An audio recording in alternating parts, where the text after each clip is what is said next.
እናድርግ የሚል ጥያቄ እናገኛለን።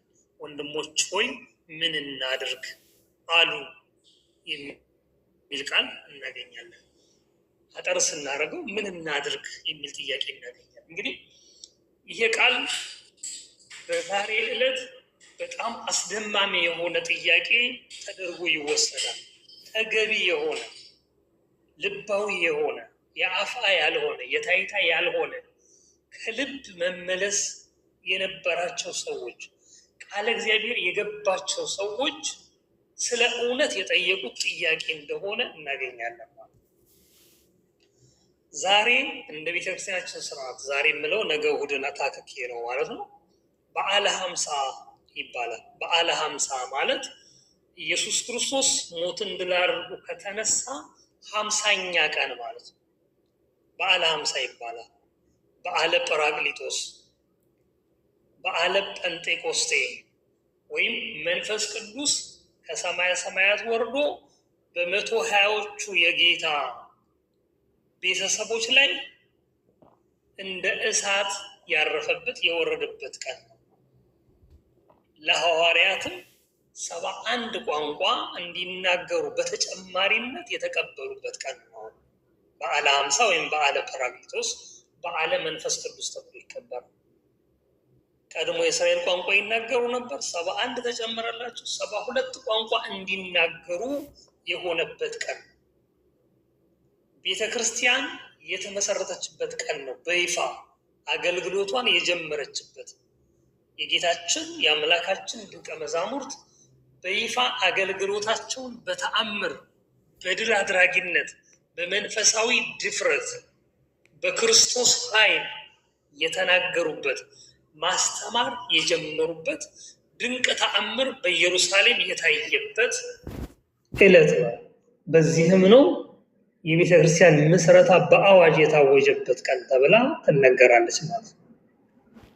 በወንጌላት እንደተነገረ በአባቶች እንደተተረጎመልን ጌታ ክርስቶስ ከተነሳ በኋላ ከዛ በነበረው 40 ቀናት ጌታችን መድኃኒታችን ኢየሱስ ክርስቶስ በተደጋጋሚ ለደቀ መዛሙርቱና ለ120ው ቤተሰብ እየተገለጸ ምዕራፍ 1ን ካየን የሐዋርያት ሥራ የእግዚአብሔርን መንግስት በልዩ ልዩ ሁኔታ በዝርዝር ያስተምራቸው ይነግራቸው ነበር። የመንግስቱን ነገር ያስረዳቸው ነበር ይላል። እንደ ቤተክርስቲያናችን ሊቃውንት በዚች 40 ቀን ጌታችን መድኃኒታችን ኢየሱስ ክርስቶስ ስርዓትን አስተምሯቸዋል። የኪዳን ስርዓት፣ የክህነት ስርዓት፣ የተለያዩ አሁን ቤተክርስቲያን የምትጠቀምባቸው የቀኖናዊ ስርዓትን ያሳየበት የደነገገበት ዘመን ነው ይባላል። 40 ቀን ማለት ነው። እዛው ምዕራፉ ላይ ምዕራፍ 1 ላይ በዝርዝር ስታነቡት መጀመሪያ እንደውም የሚነሳው እየነገራቸው ይወርዳል። ስለ ዮሐንስ መጥምቅ አንስቶ በመንፈስ ቅዱስ በእሳት እንደሚጠመቁ ይነግራቸዋል። ከጥቂት ቀን በኋላ ትጠመቃላችሁ ብሎ ይላቸዋል። እነሱም ያልገባቸውን ጥያቄ ይጠይቃሉ። ምዕራፍ 1 ቁጥር 6 ላይ እነሆ መንፈስ ቅዱስ ትጠመቃላችሁ ካላቸው በኋላ ጌታ ሆይ በዚያን ወራት ለእስራኤል መንግስትን ትመልሳለህ ወይ ብለው እንደጠየቁት ይነግራል። እንግዲህ መንግስትን ትመልሳለህ ወይ ብለው የጠየቁት ሐዋርያት መንፈስ ቅዱስ ከመቀበላቸው በፊት የነበራቸውን ህይወት ያሳያል። ከመንፈስ ቅዱስ በፊት ሐዋርያት ብዙ የሐዋርያት ታሪክን አይታችኋል። ሚስጥራት እግዚአብሔር ያልተገለጠላቸው የእግዚአብሔር አሰራር በውኑ ያልታያቸው ነበሩ። እነሱም እንደ ቤተ አይሁድ እንደ ገሊላውያን ክርስቶስ የመጣው የዳዊትን መንግስት በምድር ላይ ሊመሰርት አድርገው የሚጠብቁ እንደነበሩ ያሳያል። ለዚህም ነው እኔ ሲሄድ መንፈስ ቅዱስ መጥቶ በእናንተ ላይ ይመጣል፣ በእሳት ትጠመቃላችሁ ሲላቸው በቃ የዛን ጊዜ ነው የእስራኤልን መንግስት የምትመልሰው ብለው ሲጠይቁት እናያለን ማለት ነው። ቁጥር 7 ላይ ሄዶ ምን ይላቸዋል? አብ በገዛ ፈቃዱ ያደረገውን ማወቅ ለእናንተ አልተሰጣችሁም፣ ነገር ግን ከጥቂት ጊዜ በኋላ መንፈስ ቅዱስ በእናንተ ሲመጣ የሚሆነውን የሆነውን ሁሉ ትረዳላችሁ ብሎ እንደነገራችሁ ያሳያል። አስቡት፣ እነሱ የጠየቁት ስለ መንግስት ነው። እሱ ግን አብ በገዛ ስልጣኑ ያደረገውን አታውቁም ያላቸው የዳዊት መንግስት በእኔ በክርስቶስ። እንግዲህ ማቴዎስ ወንጌል ላይ ምዕራፍ 1 ካያችሁ ክርስቶስ የዳዊት ዘር እንደሆነ ያሳያል። ለዳዊት ደግሞ ጌታ እግዚአብሔር ምን ቃል ኪዳን ሰጥቶታል? ኪዳኔ የተካሄድኩ ምስለ ሕሩያኔ መሀል እግዚአብሔር ለዳዊት ወኢይኔስ ተብሎ አይጸጸትም። ለዳዊት ቃል ኪዳን ሰጥቶታል። ምን መንግስትህን ከዘርዘረ ምን አላርቅም የሚል ቃል ኪዳን ሰጥቶት ነበር። ልጆችህ በሕጌ በፈቃዴ እስከ ሄዱ ድረስ በምድርም በሰማይ ንግስና ይቀጥላል፣ አይቋረጥም፣ መንግስቱ ለዘላለም ነው ብሎ ቅዱስ ገብርኤል እንኳን ለእመቤታችን ሲያበስራት የተቀመጠዋል። ይህ የሚያሳየን ምንድን ነው ያለ እንደሆነ ክርስቶስ በስጋው የዳዊት ዘር ነው። ክርስቶስ ደግሞ የምድር ብቻ አይደለም የሰማይ ንጉስ ነው። ጊዜያዊ አይደለም፣ ዘላለማዊ ንጉስ ነው ማለት። ስለዚህ ለዳዊት የገባለትን ቃል እኮ በእኔ በኩል መልሶለታል። ይህን ነገር እናንተ አሁን አልተረዳችሁትም። መቼ ነው የምትረዱት? መንፈስ ቅዱስን ከተቀበላችሁ በኋላ እያለ ሲገልጽላችሁ ይቆያል። ከዛ ይሄን ሁሉ እያስተማራቸው ቆይቶ በ40ኛው ቀን ምን አደረገ ይላል? ወደ ቢታንያ ደብረ ዘይት በምትገኝ ቢታንያ ይዟቸው ወጣ። 120ውንም ቤተሰብ እዛም ምን ማድረግ እንዳለባቸው እያስጠነቀቀ እየባረካቸው መንፈስ ቅዱስ የተስፋው ሕይወት ሳይመጣላችሁ በመንፈስ ቅዱስ ሳትጠመቁ ከኢየሩሳሌም እንዳትወጡ ብሎ አስጠንቅቁ። አንትሙሰ ንበሩ ኢየሩሳሌም ሀገር እስከ ተለብሱ ኃይለ ማርያም፣ ከሰማይ አብ የሚልክላችሁ ተስፋ ሳይመጣ ምን አትሆንም ማለት እንዳትወጡ ኢየሩሳሌም፣ መንፈስ ቅዱስ በእናንተ ላይ ሳያድር ኃይል ሳትላበሱ ከኢየሩሳሌም አትውጡ ብሎ ያላቸውን እናያለን። ኃይል ሲለብሱ ምን አይነት አወጣጥ እንዳላቸውም ይነግራቸው። ኃይል ስትለብሱ ግን በሰማሪያ በኢየሩሳሌም እስከ ምድር ዳርቻ ድረስ ወንጌልን ትሰብካላችሁ። ከምን በኋላ? ከመንፈስ ቅዱስ በኋላ ብሏቸው ነበረ። ያ ኃይል መንፈስ ቅዱስ ምንድን ነው? ዛሬ በእኛ ላይ በምን መልኩ ይገለጻል? መንፈስ ቅዱስ ያደርሶናል ወርዷል የሚለው ነገር በኋላ ምናየው። እንዴት ነው መንፈስ ቅዱስ ያረፈበት ሰው ምን ምን መገለጫዎች አሉት? በምን ይታያል? እኔስ ላይ መንፈስ ቅዱስ አለ ወይስ ወርዷል አልወረደም የሚለውን ደግሞ ለማየት በኋላ ከመንፈስ ቅዱስ በኋላ እናየዋለን። በኢየሩሳሌም ቁጭ በሉ አላቸው። እሺ ብለው እነሱም እንደውም ምን አሉ ይላል። እሱ ሲያርግ አንገታቸውን አሻቅበው አንገታቸውን ሰቅለው ይመለከቱት ነበር። ከፍ ከፍ ከፍ እያለ ሲነሳ ደመናን በክብር ስትሰውረው ያዩ ነበር። ባዝነው ምን ልንሆን ነው? ወዴት ልንገባ ነው ባሉ ሰዓት ምን አሉ ይላል። 2 ነጫጭ የለበሱ መላእክት መጥተው እናንተ የገሊላ ሰዎች ሆይ ስለምን በዚህ ቆማችኋል? አሁን ሲሄድ እንዳያችሁት ተመልሶ ይመጣል። ይሄ ቃል የተነገረው ከመላእክት ነው፣ በሰው የተሰበከ አይደለም። ምን አሁን ሲሄድ እንዳያችሁት ተመልሶ ይመጣል። የሁላችንም መጽናኛ የምስራች ነው። የእኛ ጌታ ሄዶ አይቀርም። የእኛ ጌታ ሞቶ አልቀረም። የእኛ ጌታ ተቀብሮ አልቀረም፣ ተነስቷል። የእኛ ጌታ አርጎ አይቀርም፣ እንደገና ይመጣል ብለንና ወንሴፎ ትንሣኤ ሙታን፣ የሙታንን ትንሣኤ ተስፋ እናደርጋለን። የሚመጣውን ሕይወት ማለት ክርስቶስ ለዳግም ሲመጣ የምናገኘውን የዘላለም ሕይወት ተስፋ እናደርጋለን። ቤት ተነግሮናል በመላእክት ስብከት። በዚህ በሐዋርያት ሥራ ላይ አሁን እንዳያችሁት በክብር ሲያደርግ አይታችሁታል። በክብር ደግሞ ተመልሶ ይመጣል። ለምን? ለዳኝነት፣ ለፍርድ፣ ምርትና ግርዱን ሊለይ፣ አማኝና ከሃዲውን ሊለይ፣ ጻድቅና ኃጥኡን ሊለይ ዳግም ይመጣል። የኛ አምላክ የምናመልከው አምላክ ሄዶ አይቀርም። የሕያው አምላክ የዘላለም ንጉሥ ነው። ማን እርሱ? የእግዚአብሔር ልጅ ኢየሱስ ክርስቶስ። እሱ ራሱ እግዚአብሔር ነው። ይመጣል አላቸው። ከዛስ ወዲያው ተጽናኑ። እንዲህማ ከሆነ ለምን እንደነግጣለን?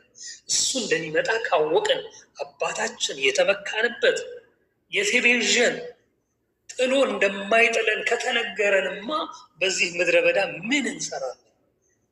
በቢታንያ ብቻችንን ለምን እንቆዝማለን? ቢታንያ ባዶ ነች፣ ምንም የላትም። ጌታ በአሁን አርጎባታል። በዚህ ምን አለ?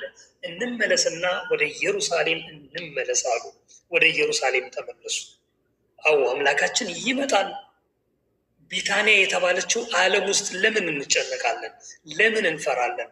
ዓለም ምድረ በዳ ነች፣ ምንም የላትም። ዛሬ ሐዘን፣ ነገ ሌላ፣ ነገ ማጣት፣ ነገ መታመም፣ ነገ መዳን፣ ወጣ ገባ ጎበጥባጣ ምድር ነች ዓለም። ለምን እንባዝናለን? ለምን ተስፋችን ያልቃል? ሲሄድ ያየነው ተመልሶ ይመጣል። ለምንድን ነው የሚመጣው? ሊወስደን፣ ሊያነግሰን፣ ሊያከብረን፣ ሊያጸድቀን ይመጣል። ያቺ ነች ሐዋርያትን ያጸናናቻቸው። ምን ሲሄድ እንዳያችሁት ተመልሶ ይመጣል። አዎ ዛሬ ባዶ በሆነችው ቢታንያ በምትሰኝ ዓለም ውስጥ ቆመናል። ምንም የለንም፣ የሚረባን የለም። በደል በስቶብናል፣ እንባ በስቶብናል። ወደ እርሱ ብቻ እናንጋጥጣለን። ከሱ ውጭ ማንም የለንም። ሐዋርያት ማንም የላቸውም፣ የተገፉ ናቸው። ዛሬ በሃይማኖት የተገፋን ብንሆን፣ በዓለም እርጥባን ባይኖረን፣ የምንመካበት ባይኖረን፣ የምንመካበትም ነገር ባይኖር ምድር ላይ ሊኖርም አይችልም። ለምን? ዓለም ለጊዜው ቢታንያ ነች። ለምን? ጌታ ተለይቷታል። ቢታንያ ጌታ እያለ ክብርት ነበረች፣ ሙቀት ነበራት። እነ ደብረ ታቦር ከጌታ ጋር ቤት እንስራብህ ያሰኝ ነበር። ጌታ ሲለያቸው ግን ባዶ ሆነዋል። ዓለም ባዶ ነች። ለምን? ጌታ የላትም በውስጧ። ክርስቶስ አልነገሰባትም። የእግዚአብሔር ሰላም የላትም። ስለዚህ የሄደው ጌታ ግን ይመጣል። ዛሬ ብንቆዝም፣ ዛሬ ብናዝን፣ ዛሬ ብንገፋ የምንጽናናው ማን ነው? ለፍርድ በሚመጣው ጌታችን፣ ሊያከብረን በሚመጣው ጌታችን በእርሱ እንጽናናለን። በዓለም ላይ የምናተርፈው ምንም ነገር የለም። ወደ ኢየሩሳሌም ተመለሱ። ቢታንያን ትተን ወዴት እንመለሱ? ወደ ኢየሩሳሌም ቆዩ። ምን እስክታገኙ? መንፈስ ቅዱስ እስክትለብሱ ድረስ ከኢየሩሳሌም አትውጡ ነበር ያላቸው። ተመልሰው ወደ ኢየሩሳሌም ወደ ማርቆስ እናት ቤት ገቡ ይላል። ተመልሰን ወዴት እንግባኛ? ወደ ኢየሩሳሌም ወደ ተባለችው አማናዊት ቤተክርስቲያናቸው፣ ወደ ክርስቶስ ቤተክርስቲያን እንሰብሰብ። ዓለም ባዶ ነች፣ ቢታንያ ነች። ዓለም ብናዝን፣ ብታሳዝነን፣ ብትሰብረን፣ ተስፋ ብታስቆርጠን፣ በወታደሮቿ በጭፍሮቿ ብታባረረን፣ በስስት ጭፍራ፣ በንቀት ጭፍራ፣ በምንፍቅና ጭፍራ፣ ባለማመን ጭፍራ፣ በትዕቢት ጭፍራ፣ በክህደት በተለያዩ አምልኮተ ባዕድ ጭፍሮቿ ብታሳቀቀን ወዴት ተመልሰን እንግባ? ወደ ቤተ ክርስቲያን ኢየሩሳሌም ወደ ተባለችው አምሳለ ኢየሩሳሌም ሰማያዊት በተባለችው ወደ ቤተ ክርስቲያን እንድንመለስ ያጠይቀን። ሐዋርያትን ወዴት ተመለሱ ናቸው? ወደ ኢየሩሳሌም ተመለሱ። ምን እስክታገኙ? ኃይልን እስክታገኙ ቁጭ አሉ። እዛው ምዕራፍ 1 ላይ ምን ይላል? የኢየሱስ እናት ማርያምም አብራ ብዙ ሴቶችም 120 ቤተሰብ በአንድ ልብ ጸንተው ይጸልዩ ነበር ይላል። ዛሬ ከኛ የራቀው አንድ ልብ፣ ዛሬ ከኛ የራቀው ፍቅር፣ ዛሬ ከኛ የራቀው ወንድማማችነት፣ ዛሬ ከኛ የራቀው እህትማማችነት ያን የነበራቸው ማንን ይዘው? እመቤታችንን የኢየሱስ እናት ድንግል ማርያምን ማዕከል አድርገው ተሰብስበው ስለነበረ ይችንም ርዝራዥ ያገኘነው እሷን ማዕከል አድርገን ነው። ስሟን እየጠራን ቃል ኪዳኗን እያሰበን የእናትነት ፍቅሯን እየተማጸነን ርኅርኅነቷን እየተማጸነን የጌታ እናት ድረሽልን እያለ ከማን አይተን? ከሐዋርያት ከ120 ቤተሰብ አይተን እሷን ማዕከል አድርገው ለ40 ቀን መንፈስ ቅዱስ እስኪመጣ ይጠብቁ ነበረ። እስኪበረቱ ድረስ፣ ኃይል እስኪያገኙ ድረስ፣ እስኪጸኑ ድረስ ከማን ጋር? ከእመቤታችን ጋር ነበሩ። ለዚህ ነው እመቤታችን የምንጠጋት፣ የትዕግስትን ኃይል እንድንለብስ፣ የፍቅር ኃይል እንድንለብስ፣ የቸርነት ኃይል እንዲኖረን፣ የጽናት ኃይል እንዲኖረን፣ የእምነት ኃይል እንዲኖረን፣ በልጇ ላይ እንድንታመን፣ ያለንን ትእዛዝ እንድንፈጽም እመቤታችንን ማዕከል አድርገን ተሰብስበን የት እንጠብቃለን? በቤተ ክርስቲያን። በዓለም በጭፈራ ቦታ በቢታንያ አይደለም። በየአዳራሹ በየተጠራ በየተጮበት አይደለም። በተመረጠ ቦታ ነው። በኢየሩሳሌም ቁጭ በሉ ነው ያላቸው። ከኢየሩሳሌም እኮ በእስራኤል ውስጥ የተለያዩ ከተሞች አሉ፣ አልተመረጡም። የተመረጠችው ያቺ ኢየሩሳሌም ነች። የተመረጠችው ለዘላለም ማረፊያ ነች የተባለችው ማነች? ማኅደረ መለኮት ቤተ ክርስቲያን። በዛ ጠብቁ ኃይል እስክታገኙ ተብለዋልና። ለዚህ ነው አምልኮታችን፣ ጸሎታችን፣ ውዳሴያችን በቤተ ክርስቲያን የሚጠናቀቀው። ብዙ ሰነፎች አሉ። እግዚአብሔር የትም አለ። መኝታ ቤቴን ብለምነው፣ ገበያ ቦታም ብጮህ፣ የትም ቦታ ወንዝ ዳርም ልብሴን አንጥፌ ብጮህ እግዚአብሔር ይሰማል ይላል። ይሰማል። ግን ደግሞ እሰማለሁ ያለው የት ነው? በቤተ መቅደስ ነው። በኢየሩሳሌም ቆዩ ነው ያላቸው። በናዝሬት አላላቸውም፣ በገሊላ አላላቸው። በኢየሩሳሌም ግቡና ቁጭ በሉ። ምን እስክታገኙ? ኃይል እስክታገኙ ሂዱ። ቤተክርስቲያን ደክሟችኋል፣ ኑ ቤተክርስቲያን። ዓለም ሰብራችኋለች፣ ኑ ቤተክርስቲያን። ዓለም ተሳቃችኋል፣ ኑ ቤተክርስቲያን። ኃይል ታገኛላችሁ፣ ትረጋጋላችሁ። ትዕግስት ጠፍቷችኋል፣ ኑ ቁጭ በሉ። ገረገራዋ ስሙአት ቤተክርስቲያን፣ ቁጠሩ ግንቦቿን፣ አምዷን ተመልከቱ፣ አሰራሯን እዩ፣ ከበሮዋን እዩት፣ መቋሚያዋን እዩት፣ ይሰብካችኋል። ጸናጽሉን እዩት፣ ይሰብካችኋል። ካህኑ የያዘውን ጽና እዩት፣ ይሰብካችኋል፣ ያረጋጋችኋል። በገናውን ተመልከቱት፣ ምቱት፣ ይነግራችኋል። የት ገብታችሁ? በኢየሩሳሌም አማናዊት ኪዳን በቤተ ክርስቲያን ግቡ አላቸው። ለ40 ቀን ተቀመጡ ይላል። እነሆ ጌታም አረገ። በ40ኛው ቀን ይሄ ቃል ኪዳን ተሰጣቸው። ጠብቁ ከተባሉ ከ10 ቀን በኋላ ነገ የምናከብረው በዓለ ጰራቅሊጦስ። በነገው ቀን ከማለዳው 3 ሰዓት ላይ በማርቆስ እናት ቤት ቁጭ ብለው በመጀመሪያዊቱ ቤተክርስቲያን 120ውን ቤተሰብ በተሰበሰቡበት በባህለ 50 ቀን ምን ሆነ ይላል? ቤቱ በብርሃን ተጥለቀለቀ። የምድር መናወጥ ይመስል ነበረ። ከሰማይ እሳት ወረደ። ያም እሳት የሚባላ እሳት አልነበረም። ስጋን የሚያሞቅ እሳት ሳይሆን ነፍስን የሚያሞቅ፣ አእምሮን የሚከፍት፣ ቋንቋን የሚያበዛ፣ የመጭበርበር ያልሆነ ቋንቋ፣ ትርጉም የሌለው ያልሆነ ቋንቋ፣ ፊደላትን በመደጋገም ማደናበር የሌለው ቋንቋ፣ በዓለም ይነገሩ የነበሩ አበይት ቋንቋዎችን መሰረት ያደረገ ቋንቋ የያዘ እሳት ከሰማይ ወርዶ በ120 ቤተሰብ ላይ አረፈባቸው። በመንፈስ ቅዱስ ተጠመቁ። ቤተክርስቲያናችን በ3 ነገር ጥምቀት እንዳለ ተነግረናለች። በውሃ፣ በመንፈስ ቅዱስ፣ ከዛስ በደም፣ በምስክርነት፣ በሰማዕትነት። ጌታችን ለኒቆዲሞስ ሲነግረው ላየን ምን ተብሏል? በውሃና በመንፈስ ትጠመቃላችሁ። በውሃና በመንፈስ መጠመቅ ያልቻሉ አምነው ያመኑትን ደግሞ ስለ ክርስቶስ እየመሰከሩ በአላውያን፣ በከሃዲያን፣ በአረማውያን ዘንድ ድንገት ሳይጠመቁ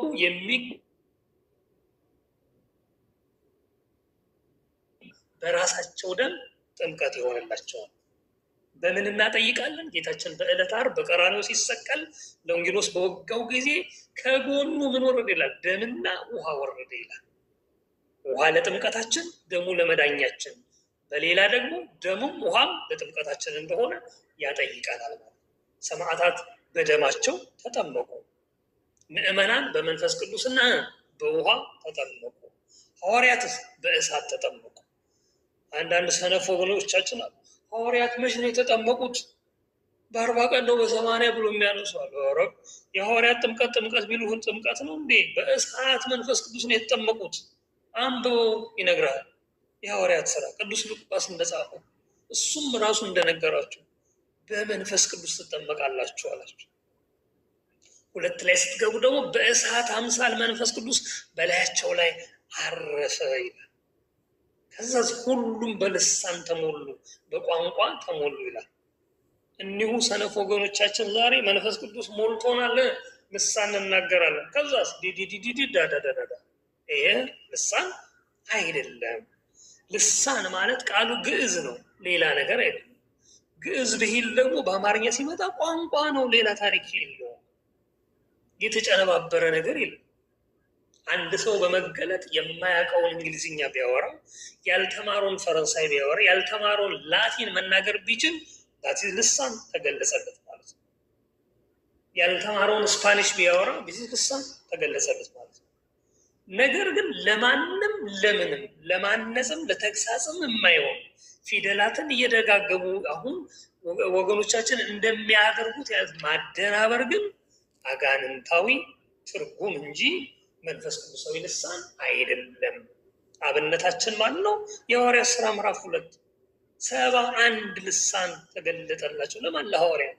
ምን ሲያገኙ? መንፈስ ቅዱስ ሲያርፍባቸው። ከዛ ምን ተፈጠረ? ሐዋርያት መንፈስ ቅዱስ ካረፈባቸው በኋላ ምን ሆኑ? ድንቅ ሆኑ፣ አስገራሚ ሆኑ። የሚገርማችሁ ከክርስቶስ ልደትም በፊት በብሉይ ኪዳን ጀምሮ በዓለ ሀምሳ ከዓለም ካሉ ሀገራት ሁሉ ተሰብስበው በኢየሩሳሌም ይከበራል። ይሄ በዓለ ሀምሳ ማለት እስራኤል ከግብፅ የወጡበትን በዓል የሚያከብሩበት ነው። የእሸት በዓል የሚባለው እሸት እንደ ምንድነው እንደ ለማስባረክ ከየአዝመራው ይዘው መጥተው በዓላቸውን እግዚአብሔርን የሚያከብሩበት የጥንት በዓላቸው ከተሰደዱበት ከተበተኑበት ሁሉ ተሰብስበው በኢየሩሳሌም በመቶ ሺዎች የሚቆጠሩ ሕዝብና አሕዛብ በዛን ጊዜ ያን በዓል ያከብራሉ። በብሉይ ኪዳንም ማለት ነው።